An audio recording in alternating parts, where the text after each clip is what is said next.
김성중 선교사의 어떻게 살 것인가?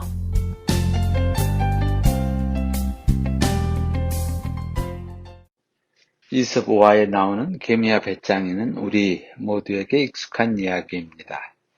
무더운 여름 동안에 개미는 땀을 뻘뻘 흘리며 열심히 일을 했지만 배짱이는 나무 그늘에서 노래만 부르고 놀기만 하며 보냈습니다. 그러다가 여름, 가을이 가고 추운 겨울이 되자 굶어 죽게 된 배짱이가 양식을 얻기 위해 개미에게 도움을 청했으나 개미가 여름에는 놀이를 했으니 겨울에는 춤이나 주렴 하면서 도움을 거절해서 굶어 죽었다는 이야기입니다. 이 우화는 시대별, 세대별, 나라별 해석이 사뭇 다릅니다.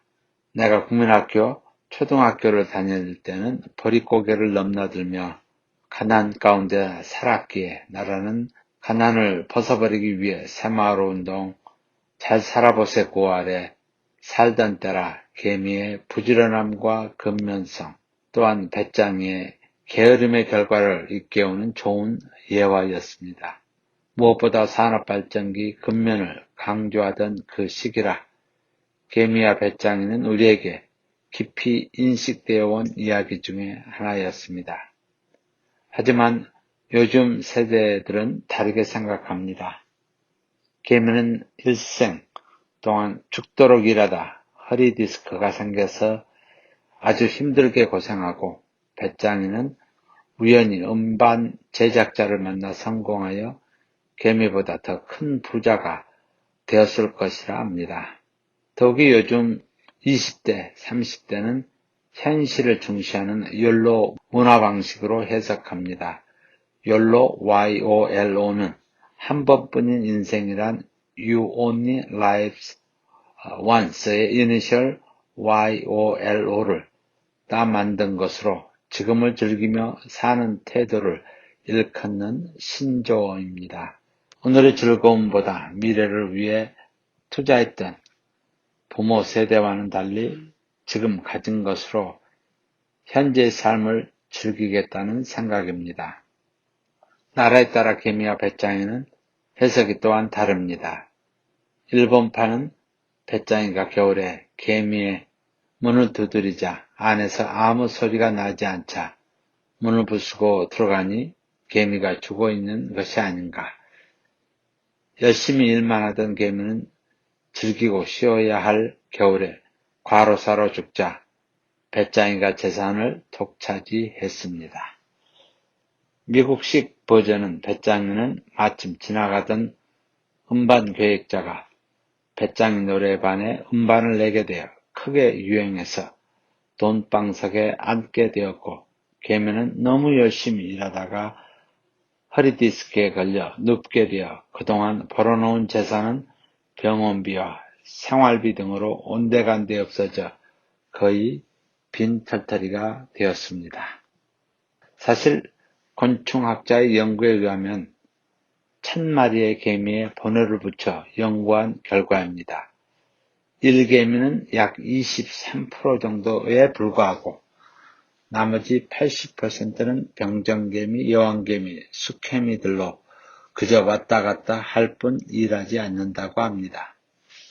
그러나 여러 해 사는 개미와 달리 배짱이는 한 해만 살기에 그의 운명은 겨울을 준비할 필요도 없는 어차피 여름 한때뿐입니다. 마치 매묘와 비슷하게 7년의 땅속에서의 기다림과 세상에서 7일간의 삶입니다. 그러니 과학적 근거가 없는 그저 개미와 배짱이는 우화일 뿐입니다. 10살 되는 리틀 존의 이야기는 신선한 충격으로 다가옵니다. 학교 수업 시간에 개미와 배짱이 이야기. 개미는 여름 내내 열심히 일해서 먹을 것을 저축했지만 배짱이는 놀다가 아무 준비 없이 겨울을 맞게 되었다는 이야기를 들었고 선생님은 그 후에 그들은 어떻게 되었을까라는 숙제를 내주었습니다. 대부분 학생들의 답은 두 가지 중 하나였습니다. 하나는 개미는 저축한 것으로 행복하게 살았고 배짱이는 굶어 죽었다는 것과 다른 하나의 답은 개미가 나누어져서 배짱이도 죽지 않고 살았고 배짱이는 고맙다고 눈물 흘렸다는 것이었습니다. 하지만 리틀 존의 답은 의외였습니다. 개미는 배짱이에게 모두 주고 자기는 굶어 죽었다. 그리고 그 옆에 십자가를 그려 놓았습니다. 선생님이 도저히 이해할 수가 없어서 존의 어머니를 불러 존이 좀 이상합니다 라고 말하자 어머니의 설명은 아이가 십자가의 은혜를 체험하고 갚을 길을 찾고 있는 중에 개미 이야기를 듣자 배짱이를 위해 가진 것 다 주고 죽는다는 결말을 낸 것입니다 라고 선생님께 설명드렸습니다.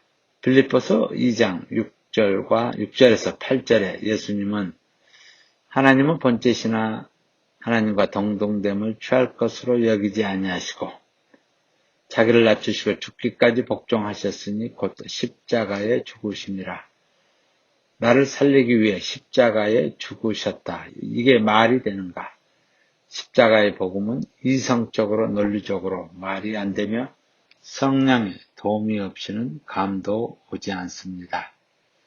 찰스 토마스 스터드는 아버지 에드워드 스터드가 인도에서 염료 재배 황마를 하는 농장을 소유주로 엄청난 부를 소유한 가정 3형제 중 막내로 태어났습니다. 그는 당시 영국 명문 캠브리지의 트리니티 대학에 입학 후 영국의 가장 위대한 크리켓 선수로 경이적인 기록을 세운 최고의 인기 스타였습니다. 아버지가 돌아가시자 물려받은 엄청난 재산 또한 물려받게 되었습니다.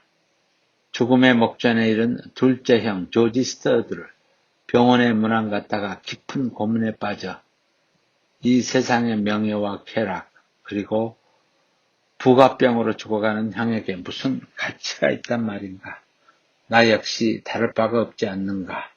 라 하며 스터드는 세상을 향한 마음에서 완전히 돌이켜 복음을 위한 헌신을 다짐했습니다. 그리고 재산과 명예를 소유한 그가 나이 25세에 허슨 테일러의 중국 내륙 선교회를 포함해 여러 선교단체 그리고 고아사업가 조지 밀러에게 기증하고 완전히 무일푼으로 중국 오지 선교사의 길로 떠났습니다.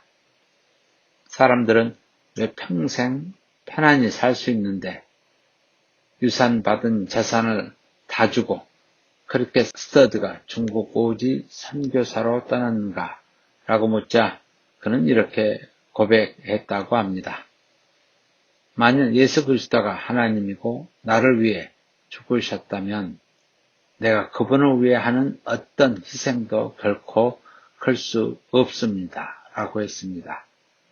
또한 많은 사람들이 쉬고자 하는 50세의 나이에 병약한 그는 의사로부터 아프리카로 가면 반드시 죽을 것이라고 경고를 받았음에도 불구하고 남은 생을 아프리카 선교를 위해 떠납니다. 사람이 이타심으로 섬기면 오래 못합니다. 해도 그만, 안 해도 그만이기 때문입니다. 일을 하면 할수록 나의 공로와 자랑에 빠지게 됩니다. 그러나 빚진 마음으로 하는 섬김은 다릅니다.